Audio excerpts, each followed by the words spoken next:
Retrouvez Instant Mag, votre magazine quotidien présenté par Magali Barthès. Son visage a fait le tour du monde. Kfir, qui vient d'avoir 2 ans, est le plus jeune otage retenu dans les geôles du Hamas à Gaza. Alors, pour donner espoir à sa famille et à celle des autres otages, le collectif du 7 octobre Marseille ainsi que Marseille-Cassis Bring Them Home organisait la course des enfants, une ode à l'espoir, l'humanité et la justice. Un événement monté en 16 jours par Sandra Amar, Déborah Cohen et Marion Amar. Écoutez cette dernière. Ça nous paraissait très important de fêter l'anniversaire de Kfir, qui fêtait donc son 2e anniversaire en détention, retenu dans les tunnels du Hamas.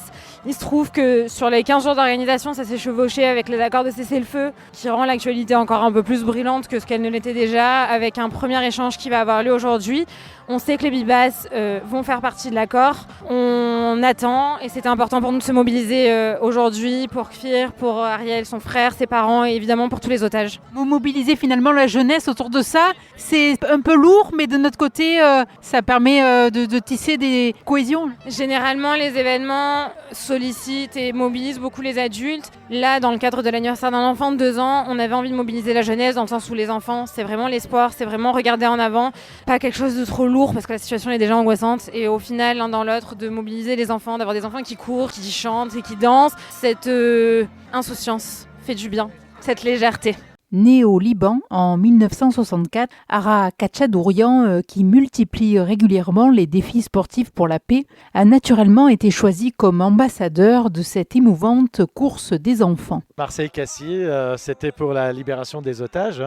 Et ça a marché puisque aujourd'hui, nous sommes dimanche, il y a 3 qui vont être libérés. Du coup, on a dit on va continuer. Et Sandra Amar, elle m'a choisi comme parrain de cette course. Et courir aujourd'hui déguisé en Batman avec les enfants, je suis ravi. On va continuer pour que les otages s'y libèrent et qu'on puisse vivre ensemble, tous ensemble dans cette région, bien sûr.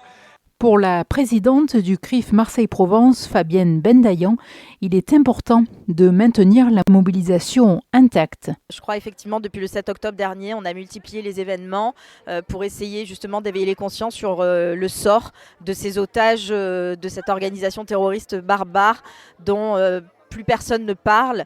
Alors aujourd'hui, on a une lueur d'espoir avec cet accord de cessez-le-feu et la libération, on l'espère, de 33 otages. On a effectivement découvert tout à l'heure que 3 otages sont des femmes, vont être libérés d'ici quelques minutes, d'ici quelques heures. Mais celui qui incarne aujourd'hui l'espoir, qui incarne la lumière, qui incarne le visage de tous ces otages, c'est Kfir. Il a fêté 2 ans hier et on retient notre souffle, on espère et on prie effectivement pour sa libération. Et je crois qu'aujourd'hui, cette initiative, elle est à saluer parce qu'elle met en lumière effectivement qu'aujourd'hui, on a un enfant qui est prisonnier d'une organisation terroriste, qui est otage depuis plus de 14 mois. Donc c'est important qu'on se mobilise et qu'on soit présent aujourd'hui. Guy Darmon, adjoint au maire à la mairie du 9e et 10e arrondissement, représentait la maire Anne-Marie Destienne-Dorve. Je représente aujourd'hui Madame le maire qui n'a pas pu venir. C'est ma mission d'élu et puis en tant que juif, israélien, mais tout simplement en tant qu'homme, en tant qu'humain, puisqu'il s'agit aujourd'hui d'une manifestation, d'une course d'enfants, on a dit au départ, et qui a une connotation politique pour certains, mais surtout humanitaire, humaniste, humaine. Je rappelle qu'on parle pour aujourd'hui des enfants. On parle de Ophir qui a fêté ses 2 ans hier, qui finalement n'a jamais fêté son anniversaire, puisqu'il a été kidnappé à 9 mois. Donc son premier et son 2e anniversaire, il n'a pas eu comme tous les enfants normaux de la Terre, avec sa famille, ses amis, des cadeaux, de la musique, une bougie tout simplement. Donc on veut marquer notre mobilisation, notre sensibilisation pour les enfants, pour les adultes. Aujourd'hui en plus, les étoiles s'alignent puisqu'on devrait avoir 3 otages qui seront livrés cet après-midi, les 3 premières. Et on espère que les autres suivront et le plus en vie. Oui, en effet, Kfir et Ariel sont sur la liste des 33 otages, mais bon, ils ne sont pas prévus pour l'instant, pour aujourd'hui, espérons dans les 6 semaines qui viennent. C'était une grosse déception parce que je pensais que ça serait concomitant de l'anniversaire du petit Kfir d'hier. Et Kfir en hébreu signifie lionceau. Je ne sais pas si les gens le savent, et donc j'espère qu'il se bat comme un lion et qu'il rejoindra sa patrie et sa famille en liberté très très rapidement en tout cas. Un peu avant le début de la course, Léna, dont les paroles avaient touché beaucoup de Marseillais lors d'un rassemblement contre l'antisémitisme organisé il y a quelques mois devant le Palais de Justice, a pris la parole. On m'a proposé avant-hier de lire un texte écrit par Bernard Zanzouri. Donc il me semble que c'est un éducateur israélien. Et je me suis beaucoup reconnue dans ce qu'il dit, le fait de rechercher la paix, le fait d'être contre personne. Et je trouve ça magnifique, c'est sûr qu'on ne doit pas être contre les autres, quoi. C'est le plus important. Dans ce genre de situation, je pense qu'on n'est pas capable d'avoir un avis, on n'est pas sur les lieux. Et pour de nombreux jeunes comme Aaron, 11 ans, cette course réservée aux enfants de 3 à 18 ans était bien plus qu'une simple course. Si je suis là aujourd'hui, c'est parce que je rends hommage à Fir et Ariel. Si moi j'étais otage à leur place, déjà leurs conditions de vie c'est épouvantable. Et comment ils mangent, comment ils boivent. On espère qu'il va être libéré et tout.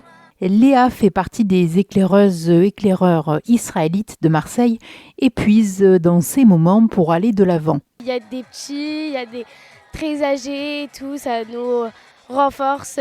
On donne de la force pour les otages. Franchement, c'est très important qu'on soit tous réunis pour un moment comme ça. Le sport avait une vocation solidaire aussi pour les plus jeunes. Et ça, c'est beau à voir. Alors, le classement de la course était anecdotique. Aussitôt la ligne d'arrivée franchie, Elina donnait des conseils aux jeunes runners. Vu qu'on a couru donc aujourd'hui pour Israël, pour Kfir et Ariel, j'ai dit que quand on finit de courir, il faut marcher pour le cardio parce que il s'est habitué ton cœur à courir. Tu es allé vite, tu as eu un certain cardio et quand tu t'arrêtes d'un coup, c'est pas bon. Donc il faut marcher, reprendre son souffle. Après, une fois que le cœur il a redescendu un peu, on peut s'arrêter et boire. Et espérons que prochainement, la famille Bibas puisse retrouver les siens, à l'image de Romy, Émilie et Doron, libérés dimanche, après plus de 470 jours dans les tunnels du Hamas. Retrouvez Instant Mag, votre magazine quotidien présenté par Magali Barthès.